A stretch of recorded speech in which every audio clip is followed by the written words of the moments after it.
दोस्तों, क्या आपने कभी पाइनएप्पल की खेती के बारे में सुना है? और पाइनएप्पल आखिरकार उगाया कैसे जाता है?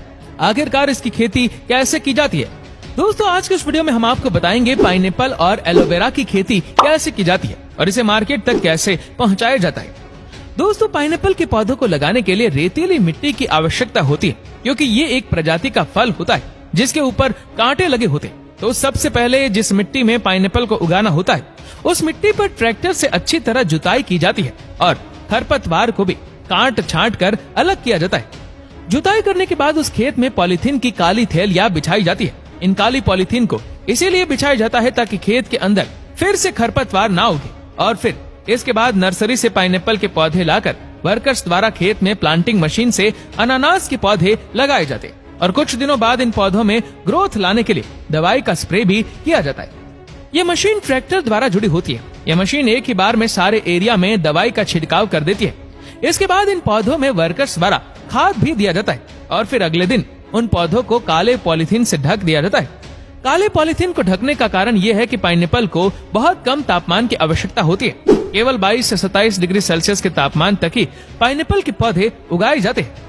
अगर ज्यादा तापमान रहेगा तो पाइनएप्पल के फल खराब हो जाएंगे। तो कुछ दिनों बाद जब फल पककर तैयार हो जाते हैं तो वर्कर्स द्वारा इन पॉलीथीन को हटा लिया जाता है और इसके बाद फलों को वर्कर्स से 2 हाथों से तोड़कर टोकरी में इकट्ठा कर लिया जाता है और फिर इन फलों को ट्रक में लोड किया जाता है। इसके बाद सारे फलों को फैक्ट्री में ले जाया जाता है और यहाँ फैक्ट्री में इन्हें कन्वेयर बेल्ट द्वारा गर्म पानी से भरे टैंक में डाला जाता है ताकि इन फलों पर लगी गंदगी और कीटनाशक दवाइयां धुल जाए और ये बिल्कुल चमकदार और फ्रेश भी हो जाए।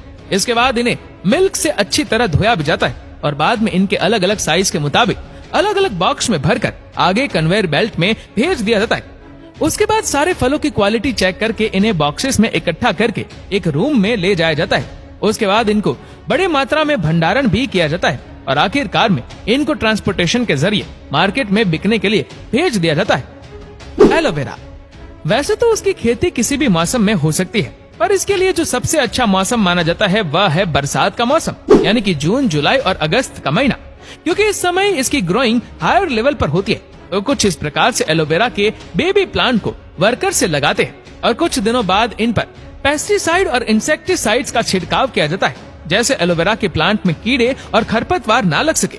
और कुछ दिनों तक यहाँ प्रोसेस ऐसे ही चलता रहता है और अब वो दिन आ गया है जिसका हर किसान भाई लोग इंतजार करते हैं, यानी इसके हार्वेस्टिंग की। तो कुछ इस तरीके से सावधानी पूर्वक इनके पत्तियों को काट लिया जाता है और इनमें कुछ पत्तियां छोड़ दी जाती है ताकि बच्चे पत्तियां ग्रो कर सके और इन पत्तियों को कुछ इस प्रकार से कन्वेयर बेल्ट द्वारा ट्रॉली में लोड कर दिया जाता है और इसे फैक्ट्री में भेज दिया जाता है। तो सबसे पहले ही इसे अच्छे से धोया जाता है। एलोवेरा के धोने के बाद इसे अगले चैम्बर में भेज दिया जाता है, जहाँ पर वर्कर से सारे एलोवेरा के पत्तों में से खराब एलोवेरा को अलग कर देता है और अब फाइनली इन एलोवेरा को पोटेशियम के पानी से अच्छे से धो लिया जाता है, जिससे इनमें मौजूद सारे बैक्टीरिया मर जाते हैं और फिर कुछ इस प्रकार से एलोवेरा को काट कर इनके पल्प को निकाल लिया जाता है। अब इन पल्पों को मिक्सचर में डालकर इनका जूस बना लिया जाता है और इन जूस के इस्तेमाल से शैम्पू, फेस वॉश, एलोवेरा के जूस बनाए जाते हैं और इन्हें पैक करके मार्केट में भेज दिए जाते हैं।